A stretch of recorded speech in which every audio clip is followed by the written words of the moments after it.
Isn't that the whole point? Fix it and post? Yeah. That'll be my clip. Fuck it, we'll do it live.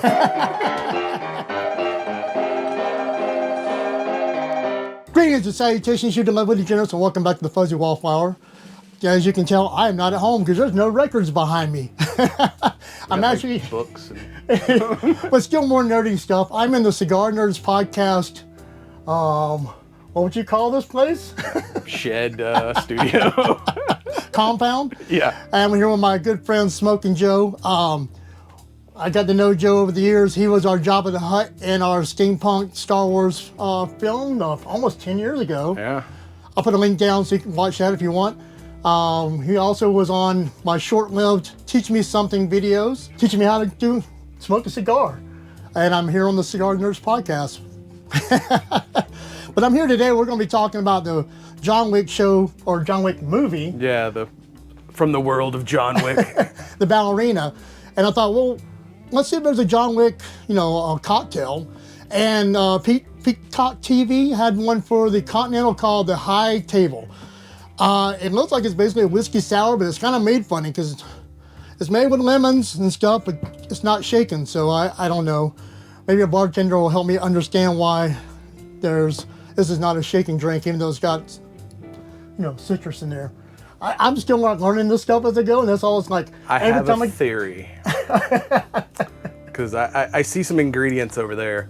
You don't want to shake when you're using carbonated ingredients because it will explode. No, those come in after. Ah, okay. Yeah. Then I have no idea why I didn't want I actually printed out I am old school. I actually printed them out instead of looking on my phone of the way of the ingredients and stuff. Because normally I write it off to the side so you guys can't see it, and I look smarter that way. But we're not going to be smart today. So before we get into this, I am not a bartender. Do not take this as bartending advice. And I guess let's try a cocktail.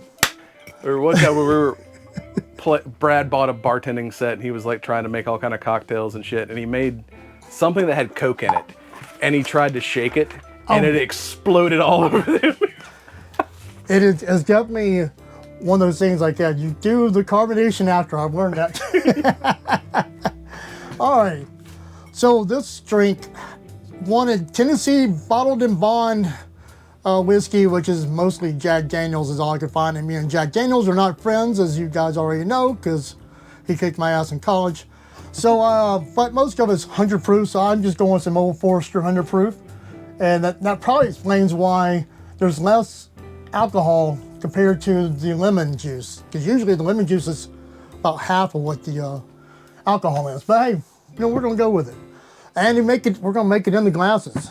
I also bought some shatterproof glasses, so if you get mad... Those are all convenient. I was like, I better bring some shatterproof. I don't want to bring my good ones, just in case I break them.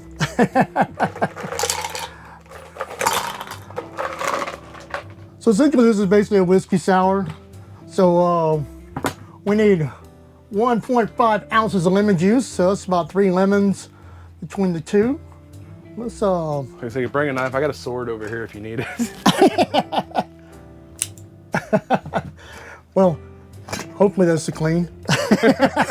Alcohol will kill anything, so. And I just got this new handy dandy Stanley mixing. Fancy. Yeah, it's actually got a measuring cup. It's got, there it goes. It's even got a lemon squeezer. Wow. And it's got 2 glasses in there. But I wanted something we could actually see what we're doing. And so I'm going to, thank God for cutting, not cutting, but cutting.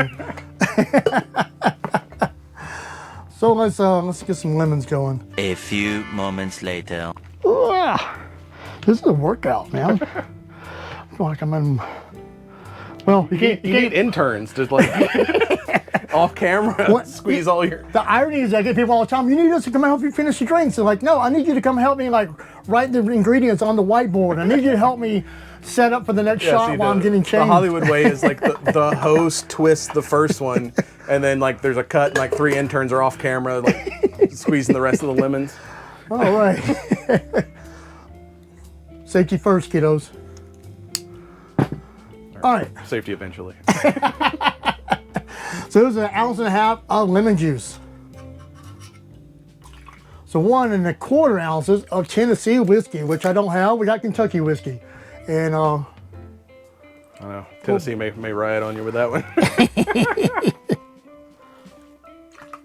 all right. So we need 1/2 ounce of simple syrup. This is the first time I made a drink for somebody else. You feel privileged. I am not a bartender, as I always say.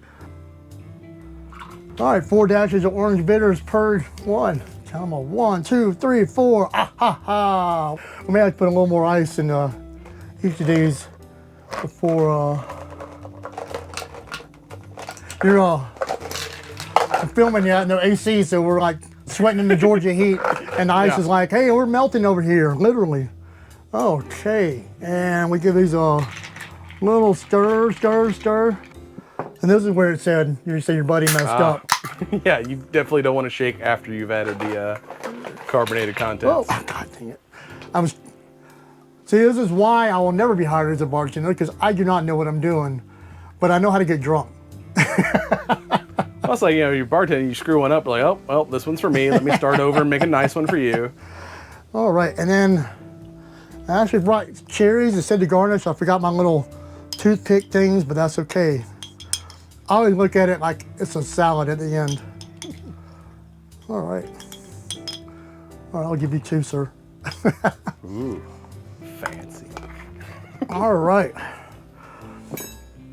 Here we go. And this, my friends, is called The High Table by the Peacock TV for John Wick. I feel like it's going to be a watered down whiskey sour, but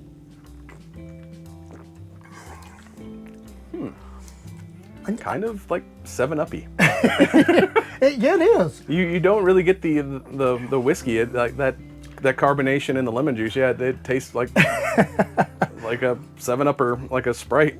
I taste a hint. I taste a hint of bourbon. I think it could be a little more bourbon, but yeah, it's mostly carbonated lemon juice and a little bit of cherry in there. Yeah, that one might sneak up on you after 2 or 3 of these. Maybe on the podcast going, John Wick will take on Jason Voorhees. You. Wow, that's all good. Not too bad. Like I said, I think it could be a little stronger, but that's just my personal opinion. I'm curious to why it's not shaken, but hey, I'm all good with it. I think we'll. Maybe it was the Hollywood people. They didn't want the sound of the shaking. They're like, the audio guy's like, no, stir that. It's too loud in my headphones. Well, there is Bond, James Bond. Yeah, it was always shaking, not stirred. So it's like, let's do the reverse. Well, the point of the shaking is because it waters it down. And so that's why because they don't normally shake a martini. So they water it down so he actually drinks less stronger drink, so he stays sober. But he can, at least that's what I heard of this. You're in John Wick's world, you might want to be. Yeah. Because you don't want to feel a thing. All right, well, that's all good. Well, I think it's about time for us to go jibber jabber on his podcast. I'll put Flip over to our side of the studio and I'll put a link down to it when it's out. It'll usually come out probably about the same time. Go check it out. And it's my first time. Well, it's my second time on your podcast, but first time talking movies because we talked when you did the Steampunk Fett. We talked briefly, but just mostly about the movie we did. Yeah, so it's been a while. This is, your first long form. Yeah. So talking about something that you didn't make. Yeah, I actually get to be the guest for once. But yeah, this one's all right. Well, I forgot my little Be My Friend placard. I can cut that in real quick from another video, just so y'all feel all warm and fuzzy. But until next time, cheers.